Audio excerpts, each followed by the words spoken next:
Hey all, welcome to Homeschool. We are with the final session on our chapter Our Environment. So in the previous classes we have discussed about the food chain, food web and everything. And today we are with the topic biological magnification as well as how do our environment is getting affected by the human beings. The two major problems of environment we are going to discuss. Fine.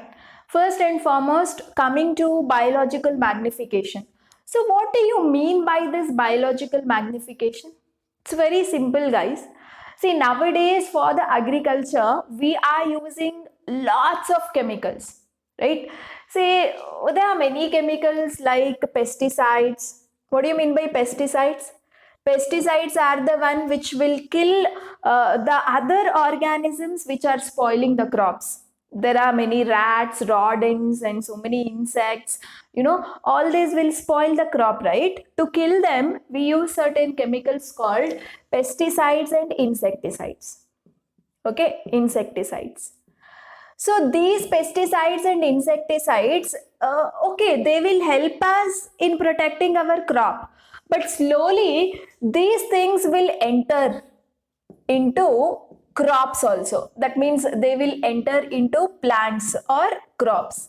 Okay. That means the producers have these dangerous chemicals within them, right? So from the soil, these chemicals would have entered into these producers.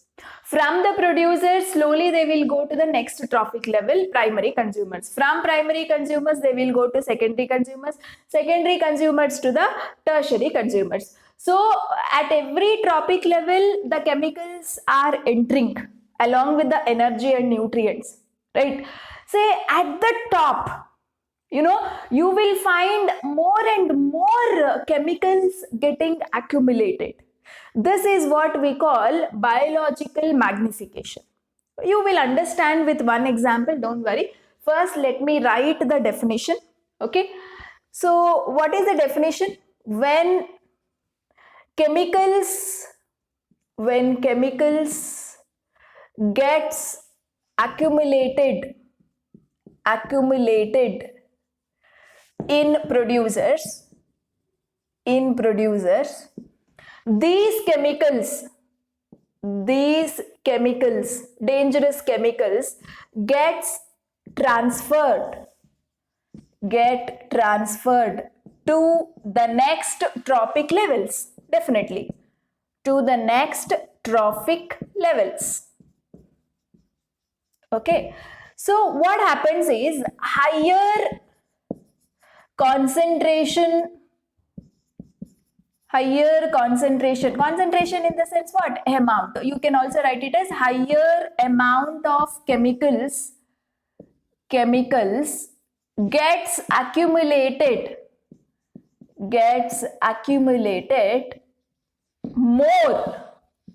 more in higher trophic level. This phenomenon is called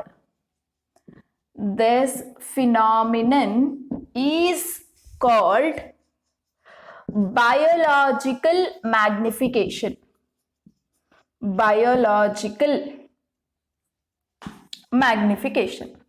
So you might be wondering that, say, chemicals will directly enter into the plant from a soil. So you would be thinking that there are more chemicals in case of producer level, right? Say if I have to draw the trophic levels, here you have a producers, primary consumers, secondary consumers and tertiary consumers. So what you would expect, since producers have taken chemicals directly from a soil, you would have lots of chemicals in the producers. But what I am telling is, you would have lots of chemicals in the tertiary consumers compared to the producers. This is what we call biological magnification. Don't get confused with the concept, guys. Okay, chemicals are there in the producers. From producers, it is getting transferred to the primary consumers. From primary to secondary consumers. From secondary consumers, tertiary consumers. But compared to the producers, the amount of chemicals accumulated The amount of chemicals collected is more in case of topmost trophic level, that is tertiary consumers, compared to the producers. So this is what we call biological magnification. Okay, so you will understand this better with the help of this particular example. Okay, so imagine you have three plants. Each plant has certain amount of chemical called X amount. This plant has X amount of chemical, this plant also has X amount of chemical, this plant also has X amount of chemical. Okay, so next, this particular plants or a grass, whatever it is eaten up by imagine frog. Okay, frog.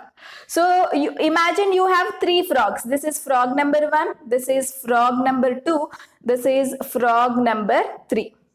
Okay, and frog number 1 will eat, it will eat the leaves of all the three plants. Yes or no? It will eat the leaves of all the three plants. It will not only eat the leaf of only one plant. If it finds the other one, it goes to this. If it finds the third one, it goes to that. So you have chances of frog 1 eating the leaves of all the three plants. That means, so how many chemicals have been entered to frog number 1? 3x amount of chemicals are there.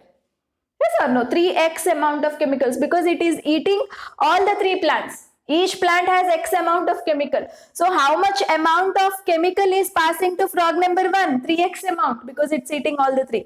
In the same way, frog number 2 also can eat all the three plants. So frog number 2 also can collect, it will accumulate 3x amount of chemicals.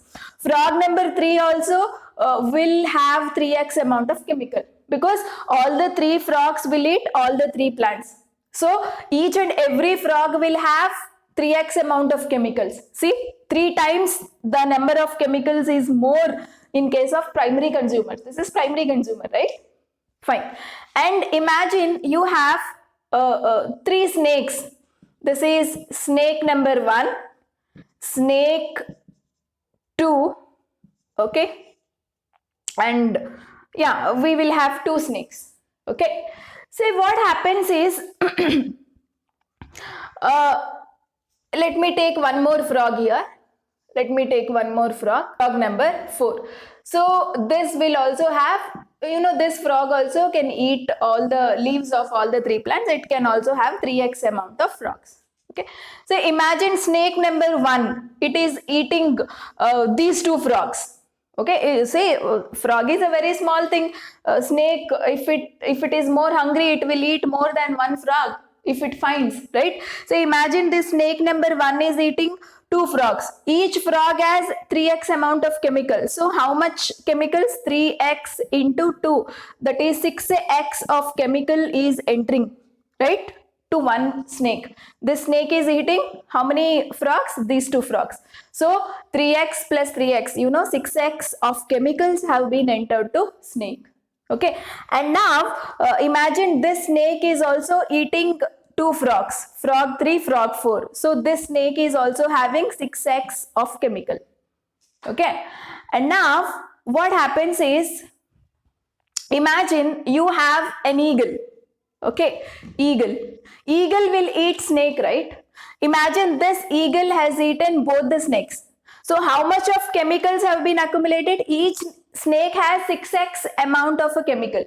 This snake has 6x amount of chemical. This snake also has 6x amount of chemical. So 6x into 2, that is 12x of chemicals are there in the eagle.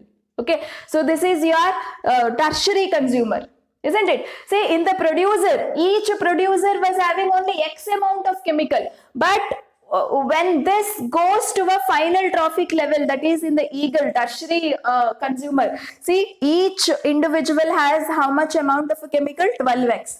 Here, each individual in a producer has X amount, but each individual in the tertiary consumer has 12x. Yes or no? See, the amount of chemical accumulated at the higher trophic level is always greater. More and more chemicals get accumulated at the higher trophic level. Got to know. So, this is what this accumulation of lots of chemicals at the higher trophic level individuals is called biological magnification. Okay, so imagine nowadays the factories and all are releasing lots of dangerous waste like mercury, lead, and all. All this will enter into water. Okay, so in the water you have lots of fish. Yes or no? So each fish will take up mercury, lead, and all. Say some amount of chemicals would be there in the fish. Imagine we human beings, if one person eats two fishes or three fishes at a time, each fish has a chemical. Like that, if a person eats 3 to 4 fishes of the same kind, imagine how much chemical is entering into our body compared to each body of a fish. The chemicals present in a human being is more, no, because we will eat 2 to 3 fishes, small fishes. If it's a small fishes, we may eat 2 to 3 fishes at a time. Say each and every fish has a chemical, so more chemicals are collected in our body compared to the fish body, right? Say this increase in the level of chemicals in the higher organisms, in the higher trophic level organisms, is called biological magnification. Clear? So you should understand the concept clearly and carefully. So with this, I complete this concept and we will go for the two major environmental problems. So guys, how do our activities affect the environment? See, whatever problems we see in the environment, the major reason for all this is a man, isn't it? Because of a man's greed, lots of chemicals and lots of pollution is taking place in the environment, which is actually spoiling our environment, which is actually spoiling our natural resources, isn't it? So we have so many problems in the environment. We have water pollution, soil pollution, right? Air pollution, many things. Hundreds of things are there to discuss about the problems of environment. Among so many problems, we are mainly discussing only two important problems. They are the first one is ozone layer depletion. Ozone layer depletion. Okay, and the second problem is waste disposal. Waste disposal. And coming to the first problem, that is ozone layer depletion. So what do you mean by ozone? Ozone is nothing but O3 molecule, which is formed from 3 atoms of oxygen. You have 3 atoms of oxygen here, and it is a deadly poisonous gas. Don't think that it is a good gas because it is formed from oxygen. No, it is a deadly poisonous gas. You cannot inhale ozone gas. It's very dangerous. Okay, and now how is this ozone is formed? In fact, see, what happens is you have lots of oxygen in the atmosphere. Okay, what I'm trying to discuss now is formation of ozone or ozone layer. Okay, so this is the concept I'm discussing initially. So you have lots of oxygen in our atmosphere. So this oxygen, in presence of UV radiations, ultraviolet radiations from the sun's energy, sun will give you dangerous radiations called ultraviolet radiations. Okay, some amount of ultraviolet radiations reach earth also. Okay, so in presence of ultraviolet radiations, oxygen molecule will break up into free oxygen atoms. So what is happening initially? In presence of UV radiations, O2 molecule breaks into free oxygen atoms. We call it as actually nascent oxygen. Free oxygen atom is called nascent oxygen atom. Anyway, don't worry about the term, just free oxygen atoms. Now, you have lots of oxygen. See, among lots of oxygen, few O2 molecules will undergo this reaction. Few O2 molecules will remain as it is, right? So, these O2 molecule will react with free oxygen atoms, right? And you will get O3. This is how ozone layer is formed. Clear?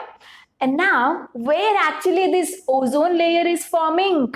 You know, this is your Earth. This is your Earth. Okay?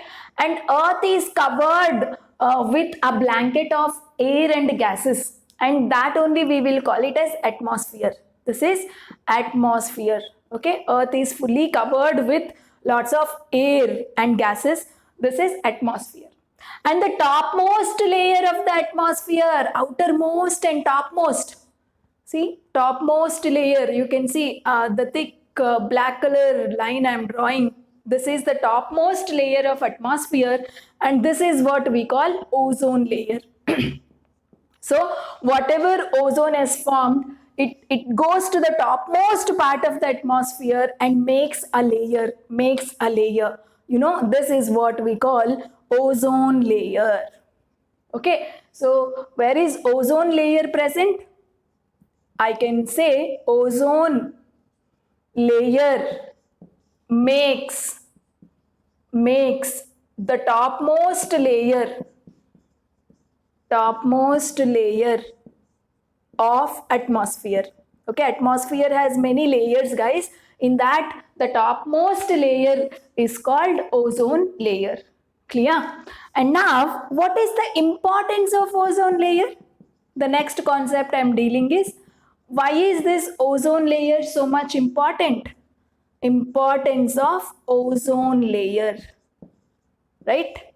So what we can write in the importance? You know, sun will release harmful radiations, I said.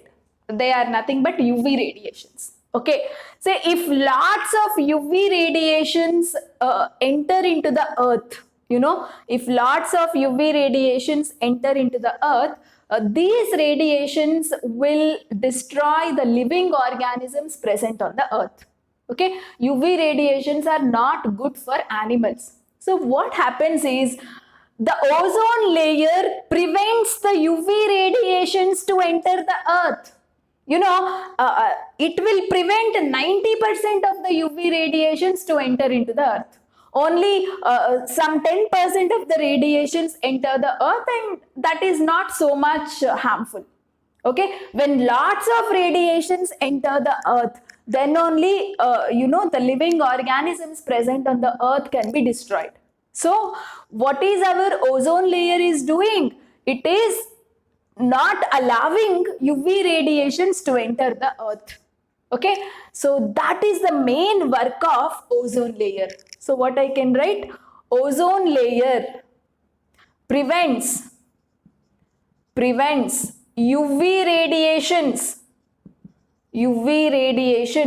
to enter the earth. You know, it cannot prevent 100%, but maximum amount of UV radiations will not enter into the earth because of ozone layer present. Okay, but some amount of radiations do enter, but that is negligible. Clear? Fine. So that is the importance of ozone layer. And now, actually, nowadays what we are observing is, they are creating, like we can observe holes in the ozone layer. Ozone layer is depleting. Depletion of ozone layer means ozone layer is destroying. So we can observe lot of holes in the ozone layer nowadays. You know, slowly our ozone layer is getting destroyed. So what is the reason for the depletion of ozone layer? So what we are discussing now? Reason for depletion of ozone layer. So what may be the reason? Why is this ozone layer getting destroyed? We got to know how important ozone layer is. If this layer was not there, all UV radiations would enter the earth and it will kill all the organisms, right? So, but that thing is not happening because of the presence of ozone layer. But that layer is slowly getting destroyed. What is the reason? See, we use certain things in a daily life like refrigerators. Yes or no? Refrigerators and ACs, air conditioners, shaving creams, etc. You know, these things actually contain a chemical called CFCs. Full form is chlorofluorocarbons. Okay, so these are the chemicals that are used in these things, refrigerators, ACs, and shaving creams. Nowadays, we can't even live without refrigerators and ACs. Yes or no? So these things actually contain these chemicals. And you know, these chemicals, when they come to the atmosphere, the moment you open the refrigerator, you know, CFCs will come outside. Even in the air conditioner also, CFCs would come out, right? These CFCs, when they enter the atmosphere, when they enter the environment, when they enter into a climate, what happens is they release chlorine gas. Which gas? Chlorine gas. This chlorine gas will go up. Where it will go? It will go wherever ozone layer is there. Okay, it will go to that much height. It will go to that much top layer where ozone is there, and it will react with that ozone. Okay, and you know what do you get? CLO, this is one chemical, and O2 gas you will get. So what's happening here is, you can observe the entire amount of ozone is slowly getting converted into O2. Okay, so as long as ozone is there, it can protect from UV radiations. Once the ozone is converted into something else, ozone is converted into CLO and O2. Now there is no more ozone to protect us, right? See, this is what we call it as depletion of ozone layer. Because of this chemical reaction taking place in the topmost part of the atmosphere, our ozone layer is slowly getting destroyed. Okay, say this is what you have to write if reason for depletion is asked. Now is, okay, ozone layer is getting depleted. How do you prevent this? Right? How do you prevent? You should, this is very important. Presence of ozone layer is very important. Somehow the man has started destroying it by using such dangerous chemicals, right? But now the question is, how do you prevent this? How do you avoid this? What are the preventing measures? So what happens is, there is an organization in 1987, United Nations Environmental Program. Okay, this is actually an organization. Okay, United Nations Environmental Program. Say these guys, like the members of this organization, had made a compulsory rule in the world that they said not to use this CFCs. Okay, they completely banned using CFCs. Say instead of CFCs, they told us to use some other chemicals which do the same work of CFCs. Okay, we have alternatives. We have actually alternatives. Instead of CFCs, we can use some chemicals, some other chemicals which is not harmful to the environment, and they do the work of CFCs in case of refrigerators and ACs. Right? So this particular organization made a mandatory rule. Mandatory, that means compulsory rule to use alternative chemicals, instead of CFCs. Okay, so we cannot 100% ban the usage of CFCs, but at least 80 to 90% we can replace the CFCs with other chemicals. Okay, so this is what the preventive measure taken up by United Nations Environmental Program. Clear? So these are the things you need to remember about ozone layer depletion. So first one is how ozone layer is formed. Second one, what is the importance of ozone layer? Third one, why ozone layer is getting destroyed? What is the reason for the depletion of ozone layer? And the fourth one, how do you prevent it? Right?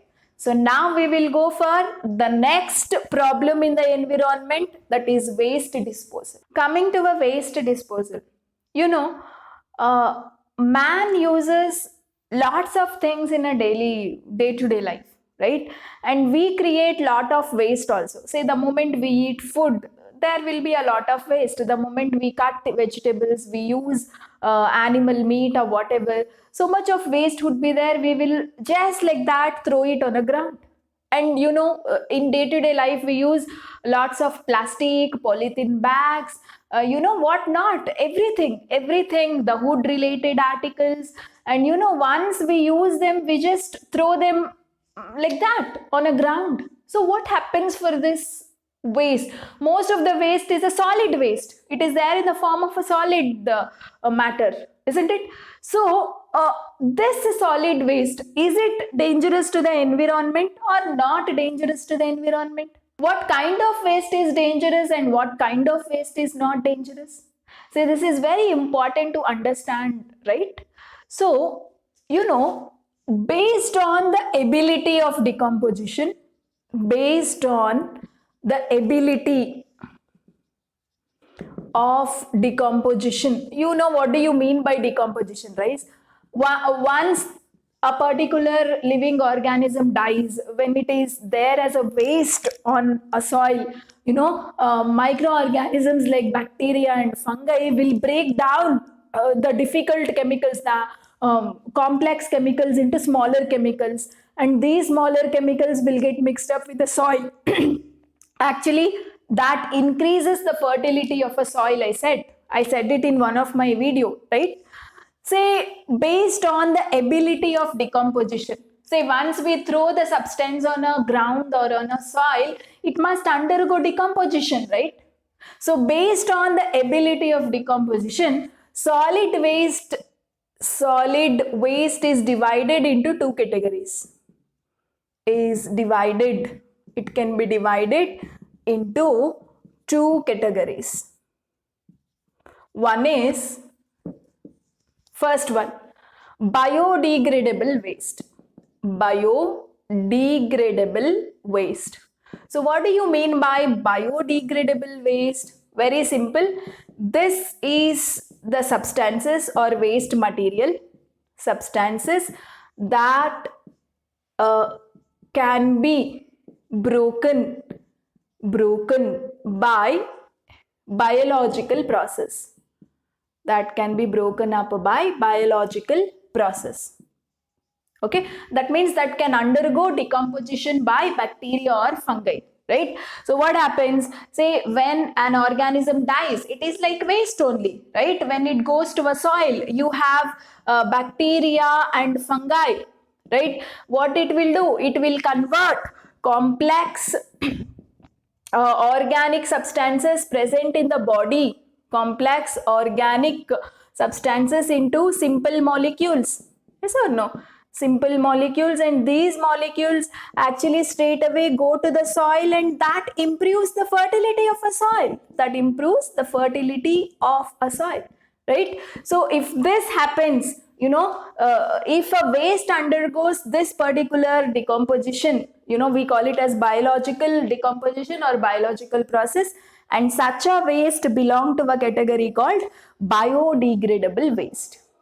Fine. And the next category is non-biodegradable waste. This is a very dangerous kind of waste.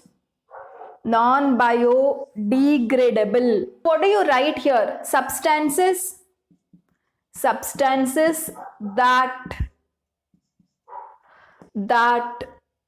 do not decompose do not decompose, or that do not break down, decompose in the sense breaking down, by biological process is called non-biodegradable waste. Okay, and few more points you have to remember on this. One is its definition. What do you mean by non-biodegradable waste? Which do not break down by natural process. What is a natural process? With the help of bacteria and fungi, complex organics, matter is getting converted into simpler waste, right? So if that process doesn't happen, then such a waste is regarded as non-biodegradable waste. Now, what other things you have to remember here is these waste stay for a longer period in environment. Okay, and when they stay for a longer period, when they stay for over the years, they liberate harmful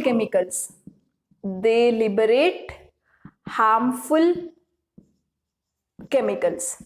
Okay, can you give an example for non-biodegradable waste? What examples you will give? Plastics, right? And then polythene bags, and various electronic waste. One thing you have to remember about electronic waste is, this electronic waste actually contain chemicals which are dangerous. Yes or no? So these are some examples of non-biodegradable waste. Okay, and certain amount of clothing also. The clothing like nylon, polyester, right? So these cloths also do not undergo decomposition naturally on soil, right? So what examples you will give for biodegradable waste? All animal and vegetable waste. Animal and vegetable, or plant waste. Yes or no? So these are biodegradable waste. So whenever an animal dies or a plant dies, and animal waste, a plant waste, all this can easily undergo decomposition in a soil with the help of bacteria and fungi. Clear? So this is about the two different types of solid waste. Now, how do you manage this waste? How do you manage this? So waste management is also very, very important, right? So it should start within a home itself. Say we have big apartments where in the cities and all, they would recommend to keep 2 dustbins in every house. One dustbin is a biodegradable waste, that is animal waste and a plant waste, all cut vegetables, the fruit peels, everything we will throw it in one dustbin. And the other dustbin we keep it for throwing plastic, electronic waste and etc. Right? So when the waste separation starts at the home itself, it is easier to protect our environment. Okay, so biodegradable waste, all the biodegradable waste that you collect from every home, you can dump it in one particular place, because after some days it will undergo natural decomposition. There is no harm for the environment. But what about a non-biodegradable waste? You cannot dump it in one particular place, right? So what you should do is you should reuse it, okay, and you should recycle it, right? And you should refuse, the 5 R's. Do you remember the 5 R's? Reuse, recycle, refuse, repurpose and reduce. First you need to try reducing using such things. Okay, simply you cannot use plastic, polythene bags and electronic goods. And after use, you should start reducing its use first and foremost. In case if you are using it, you cannot reduce it, then at least you have to reuse it. Okay, just after one use you should not throw the plastic bag, reuse it. Okay, reuse it, and after that recycle. First you have to say no whenever somebody is giving a plastic items. try to say no. That is what we say refuse. First you need to refuse it. If you cannot refuse, reduce it. Okay, if you cannot reduce, reuse it and later recycle it. Okay, so recycle it and transfer that into some other item for using a different purpose. Okay, got to know. So about this 5 R's we will study in another chapter, don't worry. Okay, so whatever non biodegradable waste is there, you have to dispose it very very carefully. You cannot dump it in one area or one place. So you should start reusing it, you should start recycling it. Okay, and first you should say no to such items. Okay, when you cannot avoid, try to use very very less. All these 5 R's you have to keep it in a mind when dealing with non biodegradable substances. Okay, so this is all about the waste disposal and the waste management, and try to remember the 2 types of waste and their examples. Clear? So with this I am completing the chapter called Our Environment. Okay, so see you with the next chapter. If you have to learn the concepts in a detailed way and in a convenient and easiest way, please subscribe our channel. So like our video and also share, and you can share your comments also in a comment box. So thank you so much.